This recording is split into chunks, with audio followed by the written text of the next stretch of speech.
حرم پاک۔ اعوذ باللہ من الشیطان الرجیم، بسم اللہ الرحمن الرحیم۔ پروگرام حق ٹائم محرم اسپیشل کے 8ویں پروگرام کے ساتھ آپ کا میزبان شاہد بدامی حاضر ہے۔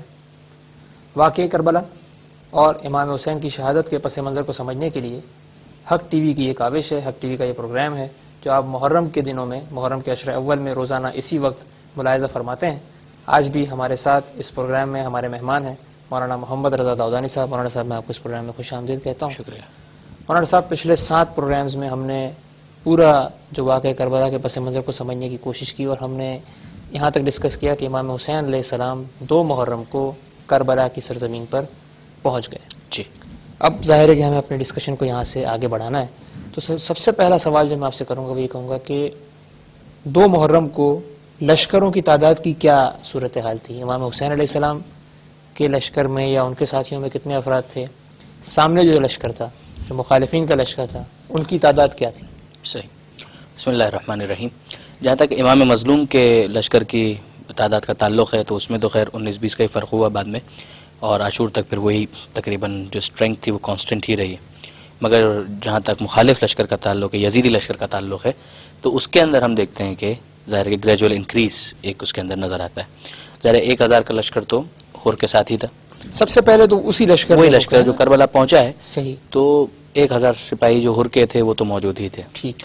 اس کے بعد پھر عمر سعد، جس کو رے کی حکومت کا لالچ دے کر پھر کوفہ سے روانہ کیا گیا، تو وہ 4000 کا لشکر لے کر عمر سعد اس کا کیا پس منظر ہے رے کی حکومت کا؟ جیسے کہ ہم نے تھوڑا سا بریفلی ڈسکس کیا بھی تھا کسی پروگرام کے اندر کہ اچھا، اب اس کو اگر ہم تھوڑا سا تفصیل کے اندر چلے جاتے ہیں کہ عمر سعد کو اس وقت ایک اور مہم درپیش تھی جو حکومت ہی کی طرف سے تھی، وہ اپوائنٹڈ تھے کسی اور کام کے لیے۔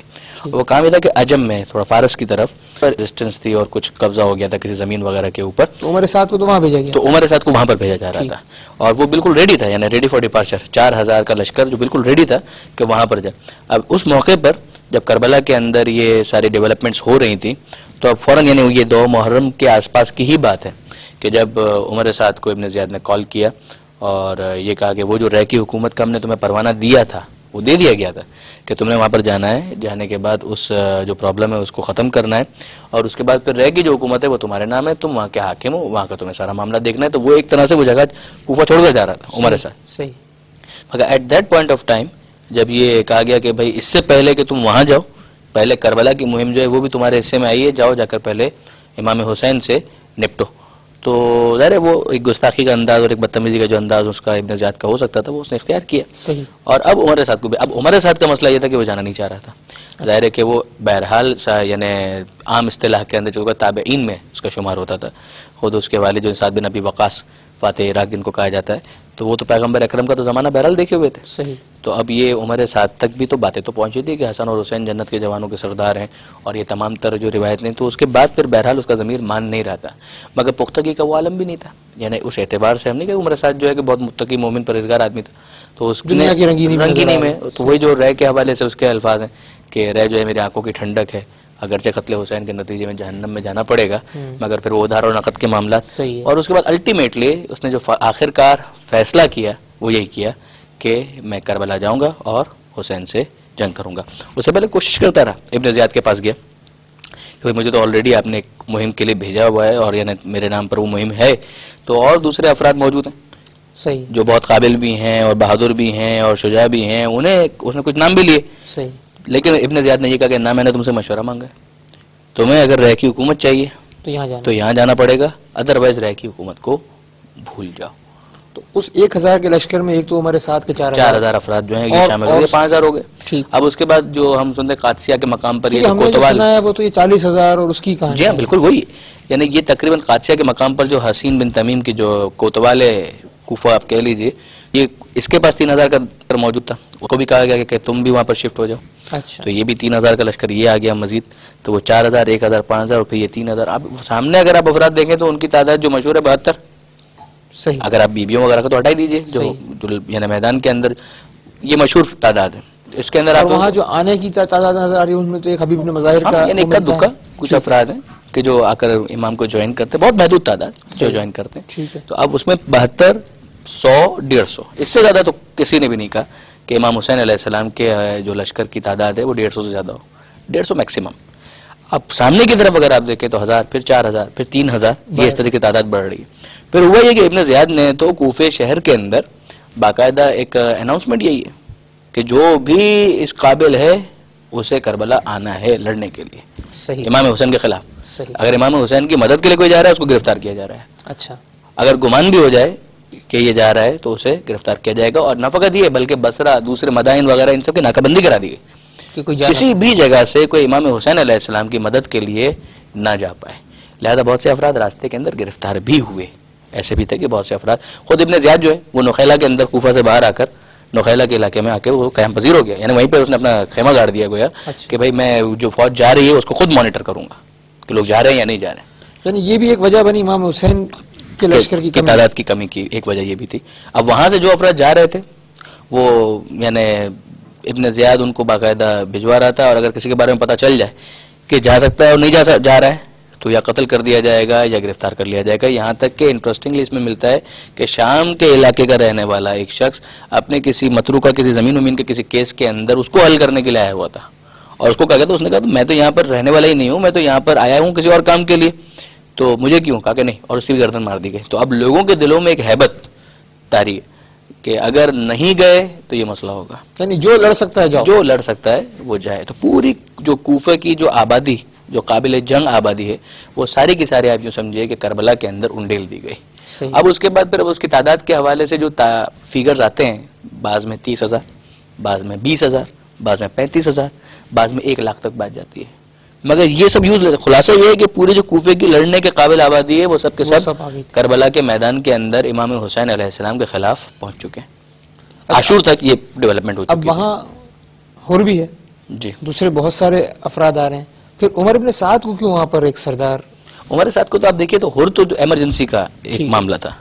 ہور کو جو بھیجا تھا، تو اگر آپ میں پھر ریکال کرواؤں کہ حسین بن تمیم نے قادسیہ کے مقام پر جب یہ محسوس کیا اور جب اسے اطلاع ملی کہ امام حسین علیہ السلام نے اپنا روٹ چینج کیا ہے، تو اس نے ایمرجنسی میں ہور کو بھیجا تھا.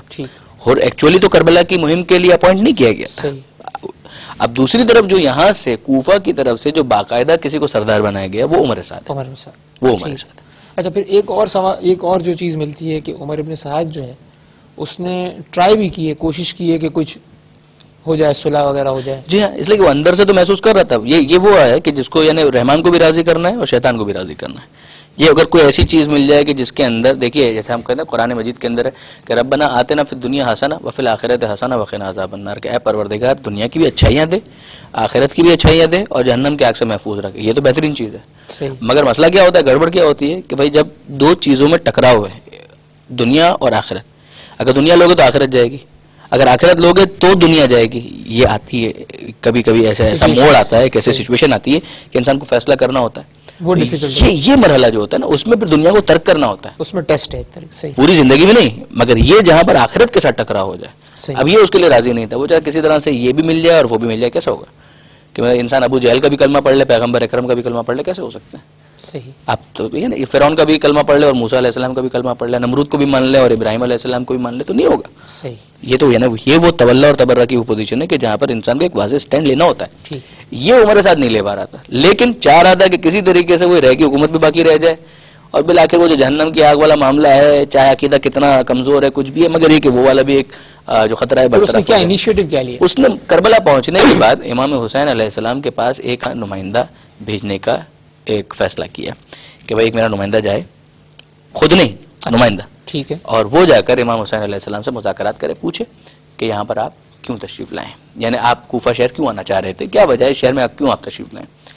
تو اب وہ جو نمائندے کی جو سلیکشن ہے وہ خود ایک عمر سعد کے لیے بڑا پرابلم ہو گیا.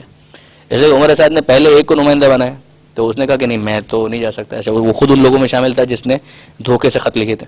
یعنی کچھ نے کہا تھا کہ وہ کیٹیگریز ہیں، کچھ تو بڑے مخلص تھے، وہ تو بیچارے کچھ نہ کچھ کر کے کربلا کے اندر پہنچ بھی گئے، آ بھی گئے، مگر کچھ وہ تھے جو ہوا جڑ رہا. ہاں، اب اس موقع پر جنہوں نے وہ وقت سیاست وقت کا تقاضا سمجھا تھا کہ خط لکھ دیا جائے، ان میں یہ بھی شامل تھا.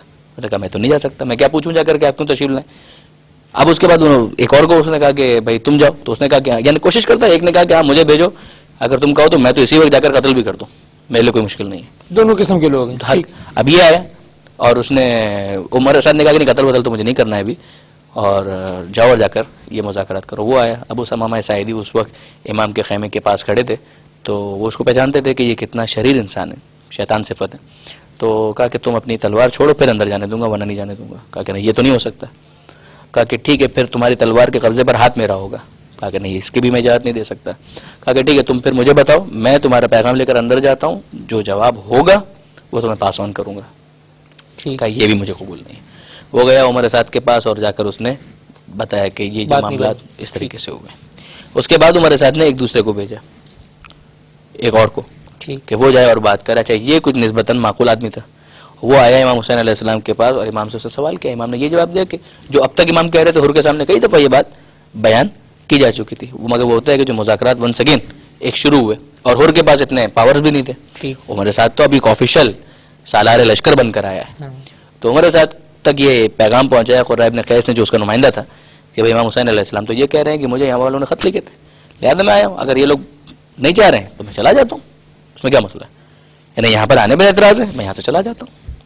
عمر سعد کو جب یہ پیغام ملا تو اس نے پھر ابن زیاد کے نام پر ایک خط لکھا, اس نے اپنے اوپر. ٹھیک ہے جی ہاں. اچھا یہ جو خط لکھا ہے عمر سعد نے, اس میں جملہ تھا کہ میں نے یہاں پہنچ کر حسین کے پاس اپنا نمائندہ بھیجا اور اس کے ذریعے سے دریافت کیا کہ وہ ادھر کیوں آئے ہیں, کیا چاہتے ہیں اور کیا مطالبہ رکھتے ہیں. انہوں نے کہا کہ اس ملک کے لوگوں نے مجھ کو لکھا تھا اور میرے پاس ان کے قاصد آئے تھے اور مجھے ادھر آنے کی دعوت دی تھی, لیکن اب جب کہ وہ میرا آنا ناپسند کرتے ہیں اور ان کے خیالات میں تبدیلی ہو گئی ہے تو میں جہاں سے آیا ہوں ادھر ہی واپس چلا جاتا ہوں, کوئی اور جگہ ڈھونڈ لیتا ہوں. ٹھیک ہے. یہ خط تو عمر سعد نے لکھ دیا اس امید پر کہ شاید کوئی راستہ نکل آئے. ٹھیک ہے. ابن زیاد کے پاس جب یہ خط گیا تو وہ یہ سمجھا کہ شاید میری ہیبت قائم ہو گئی ہے, میرا روب آ چکا ہے اور اب کسی طریقے سے گلو خلاصی دب گئے. تو اس نے انتہائی نخوت کے ساتھ اور غرور کے ساتھ اس نے ایک شعر پڑھا کہ اب جب کہ ہمارے چنگل ان تک پہنچ گئے ہیں تو وہ نجات کے طالب ہیں, ہرگز نہیں اب وہ ہم سے بچ کر کہاں جائیں گے. وہ یہ سمجھ رہا ہے کہ امام حسین علیہ السلام. اب یہاں سے اس نے جواب دوبارہ جی عمر سعد کو لکھا کہ تمہارا خط پہنچا اور حال معلوم ہوا, تم حسین کے سامنے یہ سوال پیش کرو کہ وہ اور ان کے تمام اصحاب یزید بن معاویہ کی بیعت کر لیں. جب وہ ایسا کر چکیں گے تو پھر ہم دیکھیں گے کہ ہم نے کیا کرنا ہے, پھر ہم رائے قائم کریں گے. یعنی وہ جو یزید کا جو مطالبہ تھا وہی ابن زیاد بیعت کریں. مملکت یعنی یزید کے اندر رہ رہے ہیں اور یزید کی بیعت نہ کریں, اب وہ چاہے غاصب ہو جو بھی ہو بیعت کریں. اس کا تو کلیئر کٹ جواب ہم دے چکے ہیں. اب یہاں سے جب یہ والا خط گیا ہے عمر سعد کے پاس تو پھر یہاں پر تبری کے الفاظ یہ ہیں کہ عمر سعد نے تبصرہ کیا اس کے اوپر. جب یہ خط پہنچا ہے عمر سعد کے پاس, اس نے کہا کہ مجھے پہلے ہی اندیشہ تھا کہ امیر ابن زیاد امن و سکون کے خواہاں نہیں ہے. اس پر امام حسین علیہ السلام بہرحال اس نے کیا کہ یہ والا خط آیا ابن زیاد کے پاس سے, امام کے پاس یہ خط بھجوا دیا. جب امام کے پاس آیا تو امام کا جواب ہوئی بیعت کے بعد یزید کی ہرگز نہیں ہو سکتا, زیادہ سے زیادہ موت ہی تو ہے, میں اس کا خیر مقدم کرنے کے لیے تیار ہوں. یعنی یہ جو ایک پیچ اپ کی کوشش تھی یہ ناکام ہوئی, بالکل ناکام ہوئی.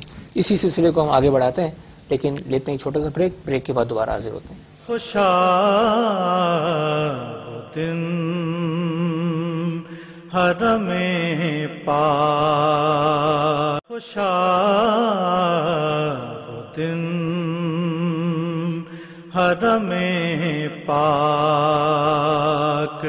پروگرام حق ٹائم میں ہم آپ کو ایک دفعہ پھر خوش آمدید کہتے ہیں. ہماری بات ہو رہی تھی امام حسین علیہ السلام کربلا معلیٰ میں ہیں اور ایک کوشش یا ایک انیشیٹو عمر بن سعد نے جو ہے لیا تھا وہ بہرحال ناکام ہو گیا. آگے بڑھتے ہیں ابن زیاد کے انکار کرنے کی وجہ سے. آگے بڑھتے ہیں. بات ہوتی ہے جب امام حسین علیہ السلام کی جب بات چلتی ہے اور محرم کے جب ایام آتے ہیں تو ہم دیکھتے ہیں سبیلیں اور لوگ سبیلیں مسلمان جو ہیں وہ سبیلوں سے بھی سبیلیں لگا کر اور وہ کر کے جو ہے امام کی پیاس کو یاد کرتے ہیں. تو پیاس جو ہے وہ ایک بہت اہم ایک چیز جو ہے وہ فیکٹر بن جاتا ہے. پانی جو ہے وہ بند کیا گیا, کب بند کیا گیا؟ ہم دو باتیں سنتے ہیں, 2 محرم 7 محرم. صحیح. اس میں کیا صحیح. بنیادی طور پر تو ظاہر ہے کہ وہ جو ایک خط جو ابن زیاد کے پاس آیا تھا جس کے بعد کربلا میں امام حسین علیہ السلام کو اسباب ظاہری کے تحت, جیسے کہ ہم نے کہا کہ ایک تو یہ کہ یہ مقدرات کے اندر گزرا ہوا تھا کہ شہادت یہیں کربلا کے اندر ہونی ہے, مگر ایک جو اسباب ظاہری کے تحت ہاؤ اٹ اپیئرس, اس کے اندر جب کربلا میں امام حسین علیہ السلام کا ورود ہوا اور داخل ہوئے ہیں تو جو خط ابن زیاد کا تھا اسی کے اندر یہ لکھا ہوا تھا کہ ایسی جگہ پر اتارو کہ جہاں پر پانی بھی نہ ہو اور کوئی زراعت گھاس پھوس کچھ یہ ہم پچھلے پروگرام میں ڈسکس کر چکے ہیں. تو اسے انسٹرکشنز تو اسی وقت آ چکی تھی کہ پانی تک رسائی جو ہے اسے روک دیا جائے. مگر اس کے باوجود بھی اس پیریڈ میں 7 محرم تک یہ تھا کہ تھوڑی سی ریزسٹنس کے بعد بہرحال پانی کچھ حاصل کرنے کی کوشش کی جائے, شدت پیاس کی زیادہ ہو جائے تو تھوڑا پانی لے آئیں, تو یہ ہو رہا تھا. مگر 7 محرم کو پھر ابن زیاد کی طرف سے ایک اور خط آتا ہے. ایک خط تو وہ آ گیا جو ابھی ہم نے ڈسکس کیا کہ صلح کی کوشش کے حوالے سے منع کر دیا عمر سعد کو کہ بھائی یہ نہیں, بیعت ہونی نہیں, بات ختم ہو گئی. اب یہ دوسرا ایک خط آیا جو 7 محرم کو, اور اس کے اندر یہ مضمون لکھا تھا کہ حسین علیہ السلام اور ان کے اصحاب پر پانی بند کر دو, اس طرح کہ انہیں ایک قطرہ بھی پانی ملنے نہ پائے. اب یہ ایک اور کلیئر کٹ انسٹرکشنز تھی کہ اب بالکل ختم کر دیا جائے. تھوڑی بہت نرمی تھی ایک طریقے سے, بظاہر ایسا محسوس ہوتا ہے. پھر ممکن ہے کہ ابن زیاد تک یہ ظاہری اطلاع کہ بہرحال کچھ نہ کچھ پانی ان کے خیموں تک ان کے لوگ آ رہے ہیں اور لے کر جا پا رہے ہیں. تو یہاں سے پھر 7 محرم کو یہ انسٹرکشنز آ گئے کہ ایک قطرہ پانی بھی قیام حسینی تک جانے نہ پائے. اور اب اس کے بعد پھر باقاعدہ 500 سوار, یہ 500 افراد جو ہیں ان کو ڈپیوٹ کر دیا گیا گھاٹ کے اوپر کہ اب پانی بالکل بھی جانے نہ دیا جائے. پھر یہاں سے کوئی ریئیکشن ہوتا ہے امام کے ساتھیوں کی طرف سے؟ یعنی کوشش ہو رہی تھی بات, جیسے بریر حمدانی ہے. اب بریر حمدانی کا باقاعدہ ایک مکالمہ ہے امام حسین علیہ السلام کے ساتھ کہ اگر آپ کہیں تو میں ان لوگوں سے یعنی اجازت اگر آپ دیں تو میں عمر سعد سے بات کروں کہ یہ پانی کیوں بند کر دیا گیا. یہ تو خلاف انسانیت ہے. صحیح ہے. یعنی تو اب اچھا یہ صرف پانی ایسا نہیں تھا کہ بند کر دیا گیا, ساتھ ساتھ یہ تھا کہ زبان سے بھی زخم لگائے جا رہے تھے. یعنی جملے ہیں باقاعدہ کہ یہ کہا جا رہا تھا کہ حسین دیکھتے ہو یہ پانی نیلا آسمانی رنگت کا کس طرح بہ رہا ہے, مگر تم مرتے دم تک اس میں سے ایک قطرہ بھی نہیں پا سکتے. مینٹل ٹارچر ہے, یہ مینٹل ٹارچر ہے. اور یہ سامنے والے کی ذہنیت بھی بتاتا ہے کہ یہ کس انداز کو اختیار کیے ہوئے ہیں اور ان کے دل و دماغ کے اندر کیا ہے, کتنا بغض اور کتنی نفرت اور کتنی حیوانیت ان کے اندر ہے. اور یہ خود بتاتا ہے یہ سارا ایٹیچیوڈ کہ امام حسین علیہ السلام کا بیعت نہ کرنے کا فیصلہ لوگوں کو متوجہ کرتا ہے کہ یہ اس کردار کے لوگ. اب امام حسین علیہ السلام کو دیکھیں ایک اور جملہ بھی ہے کہ اے حسین یہ پانی موجود ہے جس میں کتے تک منہ ڈالتے ہیں اور عراق کے سور, گدھے اور بھیڑیے تک اس میں سے پانی پی سکتے ہیں, مگر تم اس میں سے بخدا ایک قطرہ چکھ بھی نہیں سکتے. اب امام حسین علیہ السلام کے کیمپ کے اندر خواتین ہیں, خواتین کے ساتھ بچے موجود ہیں. تو یہ اتنا قریب ہے کہ ان کی آوازیں بھی جا رہی ہیں. یعنی میں یہ کہہ رہا ہوں کہ بہرحال کچھ تو آوازیں بھی جا رہی ہیں اور کون کس جگہ پر کھڑے ہو کر یہ باتیں کہہ رہا ہے اس میں بہت فرق پڑتا ہے. لیکن یہ وہاں پہ وہ بچے بھی موجود ہیں اور ان پر بھی پانی بند کیا جا رہا ہے, صرف امام حسین علیہ السلام پر نہیں بند کیا جا رہا ہے. صحیح. میں جو عرض کرنا چاہ رہا تھا کہ ان بچوں پر بھی پانی بند کیا جا رہا ہے. اچھا ایسے میں یعنی حضرت بریر حمدانی جو ہیں وہ پھر عمر سعد کے پاس گئے اور انہوں نے بھی اچھا یہ کوشش ہے کہ گفتگو کے ذریعے سے کہ معاملے کو حل کیا جائے.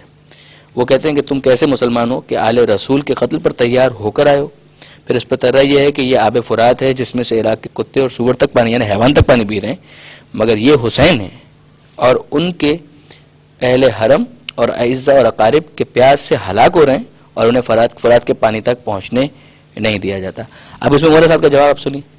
یعنی ایک طریقے سے بریر حمدانی نے یاد دلایا کہ نواز رسول جی جو ہے وہ پیاسے ہیں. ہاں اور تم یہ کر رہے ہو. عمر صاحب کا جواب یہ اقرار جرم, یہ جواب جو ہے اقرار جرم. اور جو جواب کیا ہے, کیا کروں, رے کی حکومت مجھ سے جاتی رہے گی اگر ابن زیاد کے خلاف کام کروں, اور رے کی حکومت کا ترک کرنا میرے لیے کسی طرح ممکن نہیں. اچھا یہاں پر آپ سنیے کہ عمر سعد کو یہ کربلا ہی کے اندر امام مظلوم نے ایک مرتبہ یہ کہا ہے کہ عمر سعد تجھے رے کی گندم نصیب نہیں ہوگی.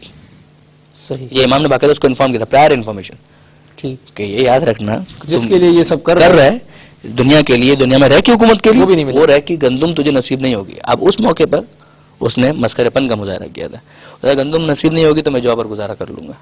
اب جب انسان اگر خود ہلاک ہونا چاہے تو اس کا پھر کوئی علاج نہیں ہوتا ہے. مگر یہ یعنی اس طریقے سے معاملہ چل رہا تھا. بندش آپ کے حوالے سے کہ 7 محرم کو پھر باقاعدہ پانی بند کر دیا گیا. اچھا صاحب جب تھوڑی سی ہم بات کو اگر آگے بڑھائیں تو پھر ایک تذکرہ یہ بھی ملتا ہے کہ امام علیہ السلام نے کوئی ڈائریکٹ ملاقات کی تھی اور ڈائریکٹ ایک مذاکرہ کیا تھا کہ بھائی کوئی مذاکرات کے ذریعے اب بھی ماحول کچھ ہو جائے اور کوئی معاملہ جو ہے وہ سیٹ ہو سکے. صحیح. اس کی بھی کوئی وہ بات ہے؟ جی ہاں, امام مظلوم نے باقاعدہ عمر سعد کو یہ میسج بھیجا کہ آج رات کو مجھ سے ملاقات کرو, دونوں لشکروں کے درمیان 1 to 1 ملاقات. یہ میسیج بھجوایا تھا. عمر سعد بھی 20 افراد کے ساتھ اور امام حسین علیہ السلام بھی 20 افراد کے ساتھ درمیان میں آئے. پھر اس کے بعد دونوں نے اپنے اپنے افراد کو کہا کہ آپ لوگ پیچھے چلے جائیں, ہم لوگ مل کر بات کرتے ہیں, 1-to-1 ملاقات کرتے ہیں. اور اس گفتگو کے دوران کیا باتیں ہوئی اس کی تفصیلات نہیں موجود ہیں. اچھا, اتنا ہے اس کے اندر اس کا جو پتہ معلوم ہوا بعد میں جو کتابوں کے اندر آیا اس میں اتنا ہے کہ عمر سعد اور امام حسین علیہ السلام, امام نے یہ کہا کہ واپس جانے کے بعد میں عراق کے کسی علاقے میں بھی نہیں ٹھہروں گا.